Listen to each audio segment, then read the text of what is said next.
Hello everyone and welcome back to the Acumed channel. Today we're here at the Houston Food Bank. The Houston Food Bank is a nonprofit organization that distributes food and other essentials to those in need. Today we're here to do our second donation of 10,000 N95 respirators, and we're also going to be volunteering. Not only do we get the pleasure to provide them with high quality N95 respirators, but we also get to hear the challenges that they face throughout the COVID pandemic and how COVID is still affecting their staff and volunteers today. As I mentioned in our first video, our goal with the help with BNX is to donate 100,000 N95 respirators across Southeast Texas and eventually 1 million across the country. So with that being said, we have a really long day ahead of us, so let's go ahead and get our day started. Once arriving to the location, the first thing on our to-do list was to get a tour of the facility. Kelsey gave us an amazing tour and then sat down with us to further talk about the Houston Food Bank. I'm Kelsey Reynolds. I've been with the food bank for 2 years. I'm the Volunteer Services Programs and Engagement Supervisor. Long and short of it, I thank people and then ask them to come back. I also bring the fun, but it's a lot of customer service work, communicating with schools and churches and a wide variety of other facilities that we work with to bring in groups like corporate groups to, volunteer with us and have fun. Okay, it sounds like you wear a lot of hats. Yeah. Very tough job. Can you also give us a little more insight into the facility and what kind of work this organization does for the city?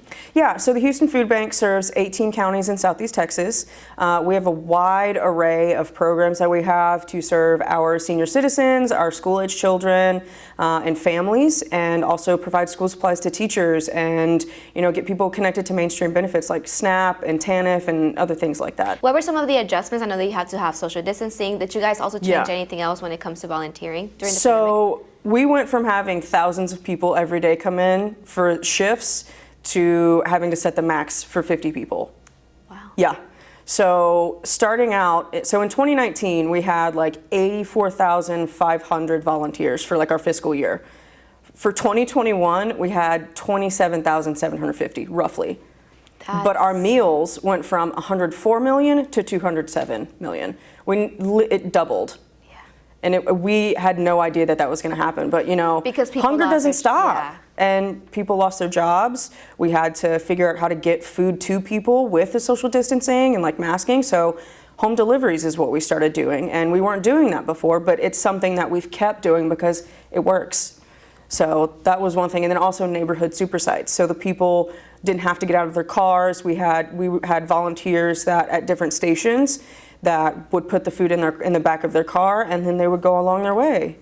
So that way, you don't have to have any. Exactly, there was no contact. Did you guys get any shortage, let's say like whenever for receiving and delivering for food or any other things that you guys had a shortage of? With food, we actually had an influx at the beginning because restaurants and grocery stores were donating what they couldn't utilize because, with restaurants, it was social distancing, people only doing like takeout, things of that nature. And then with grocery stores, people weren't going in as much. They were doing the curbside pickup and ordering online. So you're not like shopping in the store and like, ooh, that looks cute. I'm gonna, get that. Ooh, that looks sweet. I might eat that later. It's just, this is what we need. That's it. Mm-hmm. So all of the extra stuff, they, came to us. But we struggled a lot because we ended up having to pay double what we normally do on food. Yeah, during the pandemic. So it was interesting. We had to really figure out what the best direction was and navigate the ways that we could. And there's not a plan for this. We didn't know that. Exactly. There's no plan at all. So it's just flying by the seat of your pants and hoping and praying that it works, and it worked out great. That's good. And how does one go about receiving this sort of services? Yeah, so the best way, honestly, it kind of depends on the services that you need, but the best way is go to our website, houstonfoodbank.org, and click on our programs, and you can read the descriptions and find out what you need to qualify for those programs. You can also, on our website, go to at the top, it says Need Food, and you can use our agency locator to get connected with any of our 1,600 partners that we have all over the counties that we serve.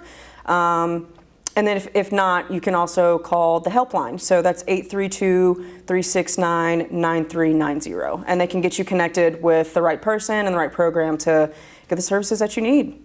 That's great. Now that we can talk more about PPE. You know, that's Yeah. also a really big thing Yeah. due to COVID. Did you guys ever experience any shortage of obtaining PPE during COVID?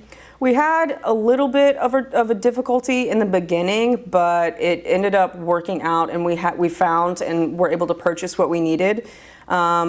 More like in 2021, our volunteers got really creative and ended up donating a bunch of masks, like cloth masks that they had made. We still probably have a box of those somewhere, but yeah, we were okay with the PPE that we needed. So we were able to provide it for our volunteers as well. So, and it was mainly just the surgical masks, but it was still a mask that was preventing You were still spread. masking regardless. Yeah. Yeah. So that's also a good thing that you always ensured for people to be safe. Yeah.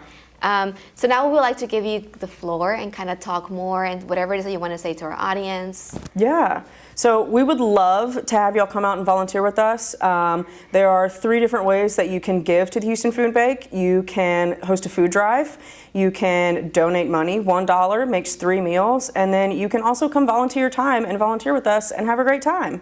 Well, thank you so much for allowing us to be part of this journey and giving back to the community. We understand that it's been difficult sometimes to obtain high quality masks. Like you said, Yeah. surgicals are good, but we also need those high quality that are going to provide you with a Definitely. higher filtration percentage. So we're going to provide you guys with 10,000 N95 respirators, and they're currently in our trucks. So if you're ready, we're going to go unload those. Yeah, definitely. That's amazing. Thank you. The Houston Food Bank was a much larger facility than our previous donation, which is why we decided to donate 20,000 K95 face masks and N95 respirators. The boxes contain several BNX models such as H95, E95, and F95s. During the donation drop-off, since we were already here, we also decided to stay and volunteer. It was a fun and rewarding experience. We learned more about the volunteering procedure and also how to package rice. Well, that is all the time that we have for today. I had a lot of fun volunteering. We want to thank the Houston Food Bank for all the hard work that they do for our city and for their time and cooperation for making this donation possible.